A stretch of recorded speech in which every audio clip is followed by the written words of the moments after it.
And we're going to call this part 3 out of 6. Or is it 7? Guess you're going to have to find out come November 1st. Sir Owen Disney here, and it is noon. And it is a Monday, and I just finished my Hell in a Cell recap, which hopefully by the time this video gets up, you can also check out on Pop. Incidentally, we are nearing closer day by day to another milestone on the channel. As of this very moment, as of 12:05 p.m. on Monday, October 28th, we are at 16,623 views with a 149 subscribers. So the next Pop milestone is 17,000 views and 150 subscribers. So we're going to get to that soon. Well, hopefully we're going to reach the 200 subscriber mark somewhere down the line as well. I think Reunion networking will probably help out a little bit. So I want to talk about Halloween Horror Nights for the third day, and I've got my little timestamp right in front of me. So we're going to talk about my reactions to September 26th, and you're going to say, oh, and these are going to get a little redundant. And my response is, well, there's some different things that happened at the other days, so this one is no different. We started off the day at Universal. I arrived a little bit later than normal, got to my drop-off spot, which I'm still, of course, the mayor on Foursquare, and it's not changing anytime soon. I'm going back to Universal in about 40 days.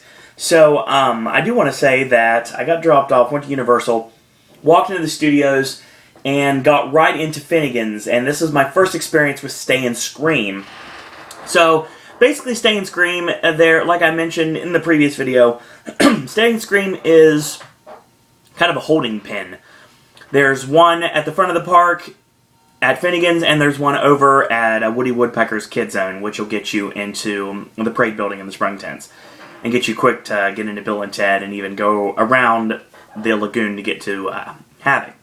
So, obviously, Werewolf's my favorite house, so I sprint to Finnegan's, and live music was playing. It was really awesome, great atmosphere. This place was completely packed full of people, and it was really hot outside, so, excuse me, I will say that I need to go inside, so I chilled out inside, found a little seating area where people were like bombing out that there was an outlet, so I plugged in my charger so I could charge this iPod so we can film on it tonight, or September 26th of what we're talking about. So the live band decided they wanted to play Wonderwall, which of course is my favorite song of all time. I'm a big Oasis mark, as everyone knows.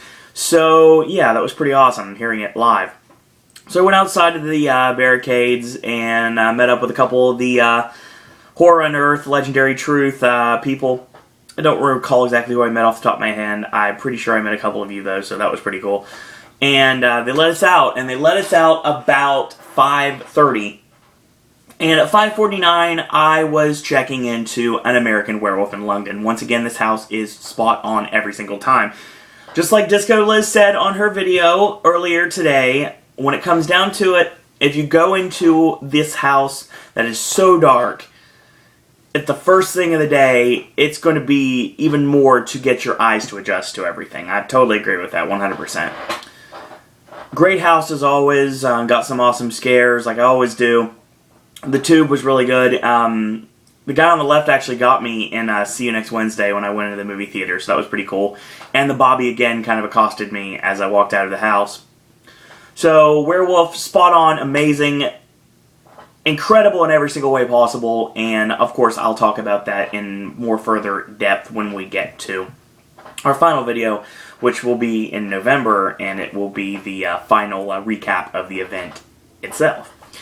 So I went over to Cabin, and did Cabin in the Woods at 6:13. Finally got to see a little bit of the Q video. I didn't see the Q video before that, obviously, because we were going through, like, crazy on my birthday, so needless to say, I did not get to see the Q videos of anything. So Havoc and Cabin, I got to see those Q videos, and La Llorona, I got to see that Q video finally too. We'll talk about that later on. So, got into Cabin. Cabin was great, as usual. Buckner's got the person in front of me, not me. So, when you walk into the room right after the Buckner scare, the bedroom, the female character that comes out of the bed actually got me, and that was pretty good. And it was really funny because the guy in front of me actually walked right into the boo hole on the right-hand side, and that was really entertaining. So, yeah. That also happened on the video, not my video, of course, but happened on one of the videos that was taken during the YouTube meetup inside the house. So, that was pretty funny. I think Liz might have taken that video. I'm not positive. Maybe. Excuse me. Big put over for Disco Liz today. Because she is awesome. So, I also made the plans to meet up with Joe. And Joe, of course, is the one behind All Around Orlando. And he has his own YouTube channel, which I put that over as well. You can check him out at youtube.com /user/allaroundorlando. And Joe, really cool guy, and I was going to hang out with him, go through some houses, maybe do some other stuff. So that was going to be like Bill and Ted or maybe Rocky Horror, who knows. So I get into the park, and I go over to Resident Evil. Get out of Resident Evil, Zac Efron, still Leon. And, got the scare in the kitchen in the second scene that I did not get when I went through on my birthday. The scare from the water cooler and the chef at the same time in the kitchen. I got that scare. Still looking for the guest activated trigger, which of course I found later, but I will talk about that later. Unlike most people, I liked Resident Evil as a house, honestly. So, it was, I guess you could say it would be the unofficial comedy house of the year. If I had to throw anything that way, if there was anything that was a comedy house, I would throw it at Resident Evil. It was more of the jokey, haha, dark comedy house of the year. So, got through the house, and Legendary Truce, scanned my badge, nothing. Didn't work. So, I was like, okay, fine, I have to go through Resident Evil again, but I want to go through Evil Dead because it's got a very short amount of time. Get through Evil Dead, still no blood puke. Long waits on Evil Dead, probably because it's a soundstage house and you have to do the, the background, switchback cues back and forth in order to get there. I'll see that very soon when I go do Grinchmas in Islands this year. So, I'll be filming that for this channel, mark my words. This time I'll actually make sure that I get it filmed. So, got in Evil Dead, and still didn't get the chainsaw scare at the end, and of course, got in, scanned, everything was fine. So, went back to Resident Evil, and it was kind of like, okay, fine, I'll do Resident Evil again, and got through the house, same steez, saw the Nemesis this time, and boom, still didn't scan. So, I've talked over to some team members, and I was like, okay, fine, it's not scanning, thank you for letting us know, so I did that. Went to Bill and Ted, met up with Joe first, then went to Bill and Ted. And Bill and Ted was spectacular, as it always is. I very much enjoyed this year's Bill and Ted, seeing the very gorgeous curly-haired blonde that I'm extremely attracted to on the far right-hand corner in the orange boy shorts and top in the opening number to the Phoenix. Bill and Ted was great this year. Taylor Swift, spot on. I was really having to pinch myself at this point because I was pretty sure that it was Jim Parsons legitimately playing Sheldon Cooper. Because this guy looked and sounded completely like Sheldon. Looked identical to Jim Parsons, like everything was there. And of course, the huge line where basically they say that, why do you have this laugh track? And the response Penny gives is like, well, we don't have that laugh track, our jokes just aren't that funny, and it was good. Bill and Ted was amazing as always, spot on, loved Bill and Ted, wanted to see it so many more times than I actually got to. So, got out of Bill and Ted, and we went over to Rocky Horror, and did Rocky Horror, and Rocky Horror was spot on as always. Very much enjoyed everything, didn't have the best seats for it, but it was okay, that progresses as the nights go on, a lot of shoutbacks, everything was working out great. And of course, Rocky Horror usually leads you to Havoc. Well, in this case, Havoc was not the case, because at this point, Havoc was at over an hour-long wait, and I was like, okay, I'm not waiting that long for Havoc. I mean, Havoc's an okay house, but I'm not going to spend an hour waiting for Havoc. So we decided to go back to Resident Evil and see if it would scan. Still didn't get it to scan. So I made this note, and of course, I sent a message to the Masters on email to get my badges for the previous night. So I had to finish off with an American Werewolf in London, and it was really awesome because we were the last ones into the house for the night before they shut down. It was actually the last group in the house before the shutdown. And at one point in the house, Actually, we'll go with from the transformation scene on. We were the only ones in the house. It was like me and Joe were the only ones going through American Werewolf in London, and that was awesome. That was definitely something I recommend to anyone that have not been through an American Werewolf in London, and you still only have a couple of days left.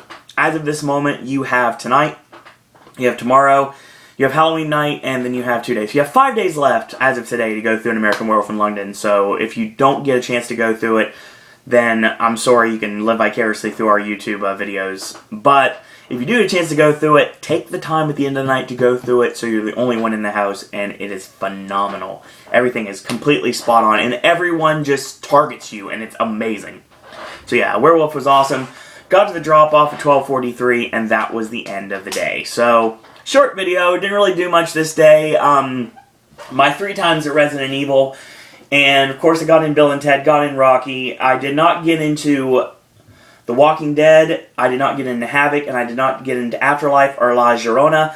I apparently did not get even close to that edge of the park. The closest I got was for Bill and Ted, and after Bill and Ted, we had to get over to Rocky Horror, so we didn't make the right-hand turn to go over to do Afterlife and to do Havoc and to do Walking Dead or to do La Llorona. So this was kind of a bust when it comes to the nights.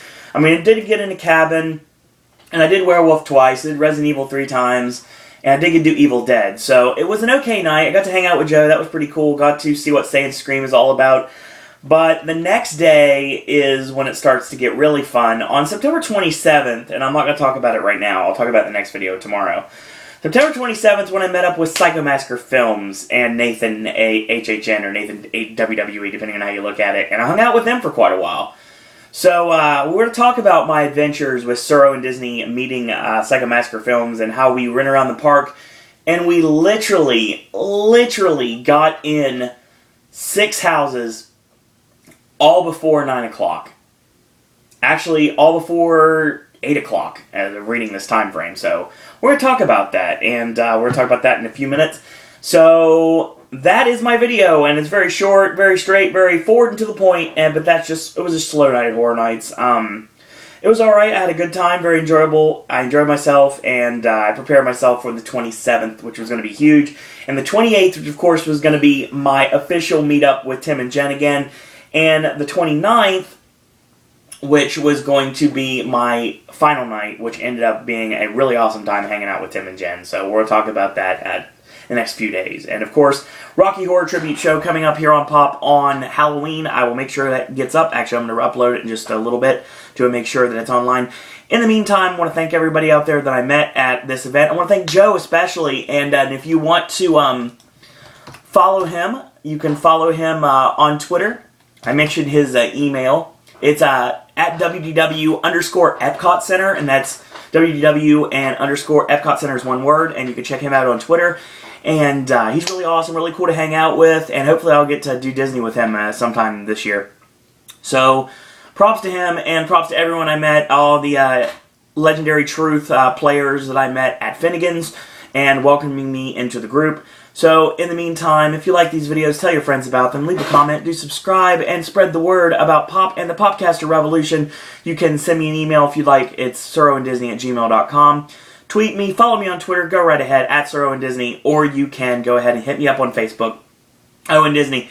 In the meantime, we will talk Halloween Horror Nights again tomorrow. Like I said, in my time with Nathan HHN and Psycho Massacre Films, I'm going to be discussing that tomorrow.